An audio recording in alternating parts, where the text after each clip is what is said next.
Hey guys, Noel here, and it is very late and I need to go to bed. But before I go to bed, I wanted to do an anime review for the Noel Comics YouTube channel. Tonight, we're going to be reviewing an anime that I discovered back in the early 2000s, back when I was really scouring a lot of low budget DVD bins looking for various ninja movies, Bruce Lee clone movies, fun things like that. And when I was scouring my local Eckerd's Drugs, I found this VHS tape, The Ninja Destroyer. It's fantastic. And I noticed there was literally no copyright on the back. Literally, it says @1999. Um, and I was like, what is this thing? Like, there's literally nothing on the tape. This was sold in a drugstore. Well, I looked into it, and this fun piece of media here was brought to us by Godfrey Ho, aka Joseph Lai. Now, Joseph Lai, also known as Godfrey Ho, if he wants to use the cool, exotic English name, uh, really had his finger on the pulse of Asian mass culture and wanted to really capitalize on that. Literally, he wanted to make a lot of money selling things like redubbed ninja movies and sell them around the world, notably in the United States. Well, he didn't just stop at ninja movies. He also decided to get in on the anime action. And Joseph Lai's formula basically is buy films already made that are little known and discarded, and then piece them together and redub them in English, the international language. So, in terms of his anime, we are going to be looking at Defenders of Space. This was a South Korean anime from the mid 1980s, known as the Phoenix King. But it's basically called Defenders of Space for its American release. And rather than having the South Korean producers listed in the front, what Joseph Lai always likes to do, since his name isn't really Joseph Lai, he wants to basically show the cool Western exotic aesthetic and basically give everyone American style names. Oh, look, he's opening a window in space. It's like the best scene in the movie.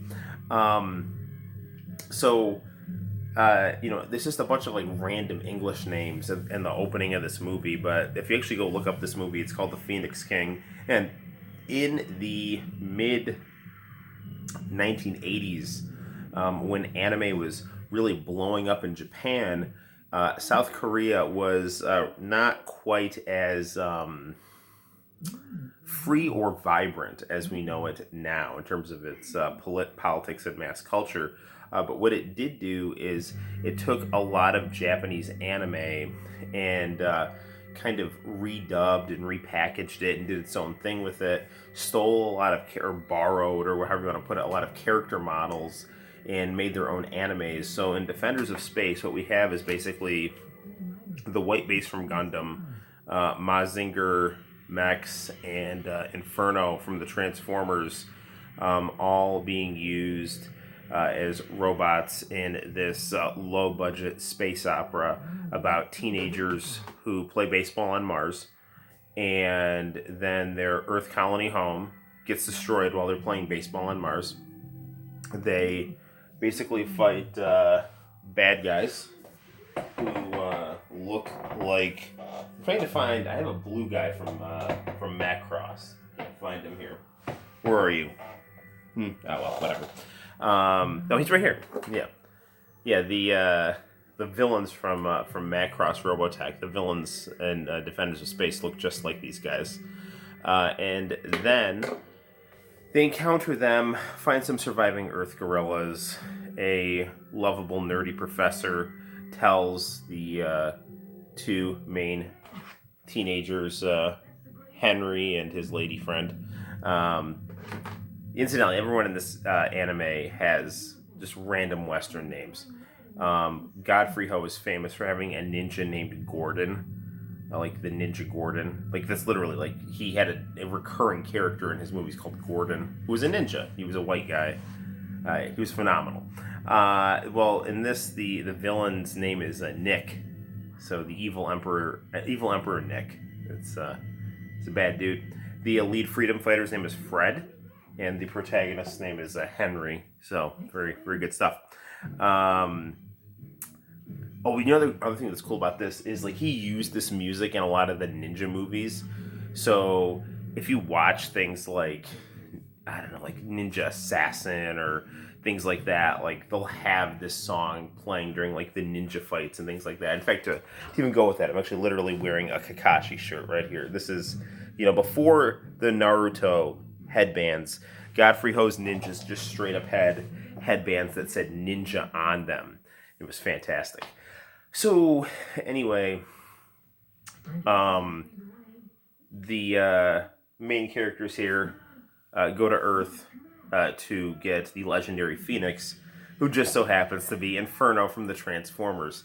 And actually in this movie, the Phoenix King gets to use his fire truck powers because when they actually destroy White Base, that is piloted by Macross villains,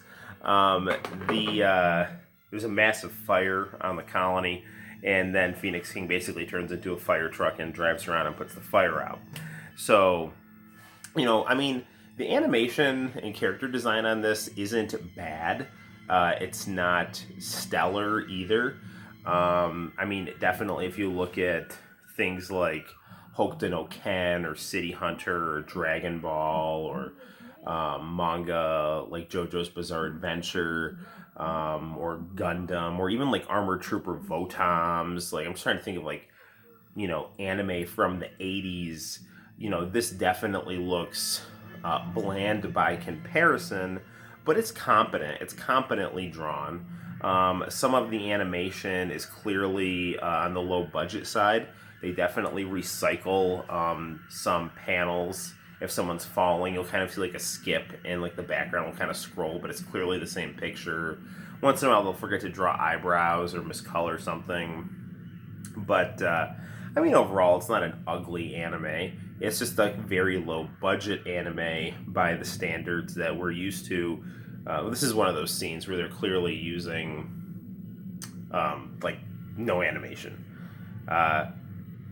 So, by the standards of what we're used to, this is definitely economically beneath par. Like I said, music in this anime, if you're familiar with the Godfrey Ho ninja movies or the Joseph Lai ninja movies, this is all the same person. He's using just random different English names to try to simulate diversity, which is I love. You'll recognize a lot of the music, and even the end. There's always like a red screen with white font that says "the end" in very bold letters, and this movie has that as well.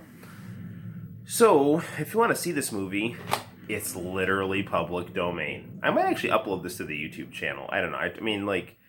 It's not that good, but it's not like contemptible. Like I was playing Marvel vs. Capcom Infinite earlier today, and that game was making me angry. But this movie is just kind of like, it's all right. It's the Korean anime equivalent of a Bruce Lee clone movie.